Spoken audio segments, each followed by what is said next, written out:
우리들 모두에겐 어린 시절이라는 찰나의 순간이 존재했습니다. 그리고 반복되는 성장을 통해 지금의 자신의 모습이 되었죠. 지금의 모습에 얼마나 만족을 하는지는 각기 다르겠지만 이러한 과정이 있었던 건 공통된 사실이겠죠. 모두에게 존재했던 일, 많은 이들이 공감할 수 있는 이야기. 성장 영화는 다른 어떠한 장르보다 관객들에게 가깝고 사랑받기 좋은 이야기입니다. 하지만 이 영화의 어린 시절과 성장의 과정은 조금 독특합니다. 우리들 모두의 이야기가 아닌 우리들 중 누군가의 이야기죠. 여름처럼 싱그럽지만 여름의 햇빛처럼 따가웠던 순간. 셀린 시아마 감독의 섬세한 손길로 탄생한 이 영화는 단연 보석 같은 영화입니다. 타오르는 여인의 초상의 호평과 코로나의 여파로 그녀의 이전작까지 개봉하게 되었네요. 예술영화의 산지인 프랑스에서 넘어온 이 작품은 분명 북미 영화와 한국 영화와는 다른 매력을 가지고 있습니다. 영화 제작 기초의 내재적 분석 시작하겠습니다. 셀린 시아마 감독의 2011년도 작품, 드디어 한국에 개봉한 톰보이입니다. 영화는 성별을 알 수 없는 한 꼬마의 뒷모습에서 시작됩니다. 썬루프에 몸을 내밀어 바람을 쐬는 한 아이, 주인공 로레죠. 이제 막 가족과 함께 새로운 동네로 이사온 10살의 꼬마.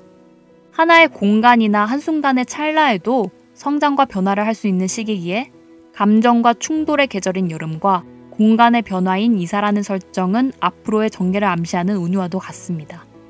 주인공 로레는 베란다를 통해 소년들의 모습을 지켜봅니다. 그 와중에 소년이 아닌 소녀 리사를 만나게 되죠. 그리고 영화의 가장 중요한 질문을 리사가 합니다. 넌 누구니? 사실 리사의 이 단순한 질문은 주인공 꼬마에겐 이름이 아닌 정체성에 대한 물음이죠. 그리고 미카엘이라 대답함으로 이 영화는 시작됩니다. 영화는 갈등의 연속입니다. 그리고 해결의 과정이죠. 가장 순수하지만 가장 소유에 대한 탐욕이 강한 시절. 주인공이 가지고 싶어하는 건 결코 선천적으로는 가질 수 없는 것입니다. 그건 바로 남성성이죠. 자신이 남성이라고 생각하는 것, 아니면 남성이 되고 싶은 것. 그것이 무엇이든 영화적 갈등으론 최고의 설정입니다. 관객들은 그런 그녀의 모습에 순수함을 느끼고 때론 안타까움을 느끼죠. 감독은 이러한 점을 섬세하면서도 첨예하게 나열합니다. 하나같이 좋은 연출들이죠. 핑크빛과 인형들로 가득 찬 동생 잔의 방과 달리 주인공의 방은 푸른 빛의 담담한 느낌의 방입니다. 발레복을 입고 뛰어다니는 동생, 욕조에서 록스타의 머리를 하고 좋아하는 주인공, 키 목걸이의 분홍색 끈을 빼고 푸른색 끈으로 교체하는 모습. 인물의 입이 아닌 시각으로 보이는 이 표현들은 영화를 더욱 풍성하게 합니다. 직접적이지 않으니 오히려 여백이 있고 그 여백을 관객들은 스스로 사고에 채워 넣으려 합니다. 이것의 과정을 우리는 흔히 여운이라고 하죠. 영화에서 제시한 설정들은 답을 내릴 수 없는 것입니다. 그리고 감독의 핵심적인 연출도 답을 내리지 않는 것이죠. 담백하면서도 쌉싸름한 영화. 현대의 상업영화에선 쉽게 볼 수 없는 매력적인 작품이죠. 이 영화에서 가장 좋았던 점은 정말 사실 같다는 점입니다. 많은 영화들이 이야기를 진행하기 위해서 필수적인 정보를 나열합니다. 그것이 대사든 상황이든 말이죠. 그러다 보면 현실 같지 않은 상황, 현실 같지 않은 대사를 하기도 합니다. 그게 극단적으로 가면 흔히 드라마에서 전화를 받는 장면이 되어버리죠. 뭐? 옆집 딸내미가 이혼했다고? 와 같은 대사.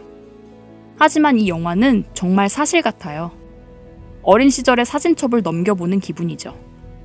오줌을 먹어봤냐니 코딱지를 먹어봤냐니 말도 안 되는 말들로 웃음꽃이 피고 누군가를 좋아하는 감정을 처음 맞이한 순간도 있죠. 그리고 그러한 감정이 깨졌을 때의 방황도 있습니다. 그 시절의 아름다움을 과장하지 않습니다. 그때의 갈등도 과장하지 않죠.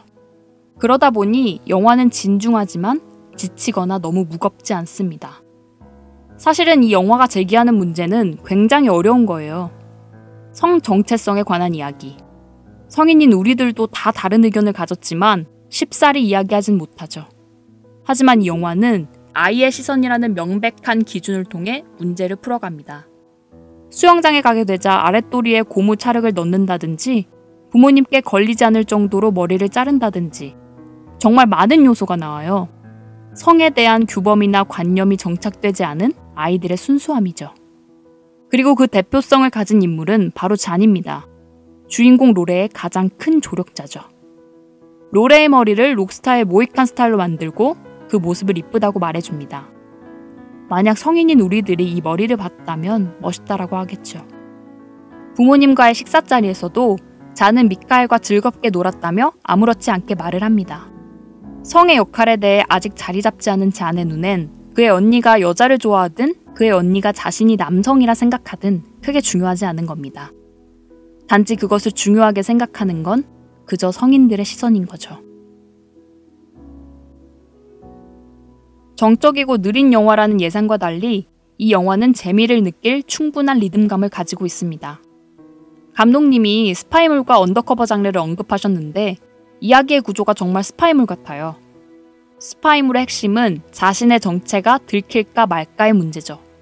이 영화 또한 같습니다. 남성인 척하는 자신의 모습이 들킬 것인가 말 것인가의 문제이죠. 우리가 만연하게 가지고 있는 프랑스 영화라는 인식과 달리 순수하게 상업적 재미도 있는 영화입니다. 물론 프랑스에서도 재미있는 상업 영화를 많이 만듭니다. 영화를 통해서 계속 이야기하죠. 축구를 마친 로레는 숲속에서 앉아서 소변을 보다 친구에게 걸리죠. 또 반배정이 끝난 상태에 리사는 미카엘의 이름이 없다며 물어봅니다. 그리고 결국엔 남성인 척한 자신의 모습을 엄마에게 걸리게 되죠. 주인공을 막아서는 갈등은 확실히 존재하고 그 갈등은 커져가며 확장성을 가집니다. 뻔히 죽지 않을 거라는 주인공에게 수백 발의 총알이 날아오는 것보다 숨겨왔던 자신의 성 정체성이 걸리게 될 위기는 훨씬 더 치명적이고 큰 서스펜스를 제공합니다. 그 이후에 엄마의 훈계는 고어 영화와 슬래셔 무비보다도 잔인합니다. 그리고 자신이 좋아하는 리사에게 여성임을 확인받는 장면은 멜로 영화만큼 슬프죠. 저는 영화를 보면서 시계를 많이 보는 스타일인데 이 영화를 보며 단 한 번도 보지 않았습니다. 톰보이는 상업과 예술을 떠나 순순히 재미있는 작품이죠. 여백이 많은 영화입니다. 그만큼 해석할 거리도 많은 영화죠. 잔에게 읽어주는 책이 정글북이라는 점, 카드게임 내용이 딸과 아들에 관한 것이라는 점, 그리고 아빠가 로레에게 들려주는 자신의 이야기도 모두 로레와 관련된 상징과 은유입니다. 많은 은유와 상징을 품고 그것을 찾는 보물찾기와도 같은 영화입니다. 또 대사가 정말 좋아요. 이 영화는 정말 적은 대사를 사용합니다.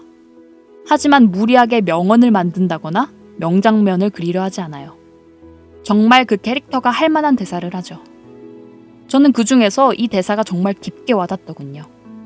자신의 정체성을 엄마에게 걸리게 되자 어떻게 된 것이냐고 묻는 엄마에게 로레는 모르겠어요 라고 대답합니다. 이 대사를 들을 때 정말 먹먹하더군요. 이러한 문제는 잘잘못을 따질 수 없는 모르는 일인 게 사실이니까요. 영화의 여름은 아직 끝나지 않았습니다. 떠났던 리사는 돌아오죠. 마지막 질문은 처음과 같습니다. 넌 누구니? 그리고 마지막 대사는 처음과는 다르죠. 난 로레야. 영화는 이렇게 끝이 나지만 이들의 삶은 다시 시작되겠죠. 그들의 삶이 소수의 삶이든 다수의 삶이든 이 영화를 본 모두는 그들의 삶을 응원하게 될 것입니다. 영화 제작 기초의 톰보이 적정가는 12,000원입니다. 사실 이 이야기가 트랜스젠더에 대한 영화인가 아니면 레즈비언에 대한 영화인가라는 다양한 이야기가 있어요. 그리고 거기에 대한 감독님의 말은 모든 것을 염두하고 작품을 만들었다는 것입니다. 이 리뷰는 지극히 주관적인 리뷰입니다. 그리고 여러분들의 다양한 생각을 존중합니다. 끝으로 이 영상이 좋다고 생각되시면 구독과 좋아요를 부탁드립니다. 댓글을 남겨주시면 여러분의 생각을 통해 더 좋은 리뷰를 만들 수 있을 거라 생각합니다. 감사합니다.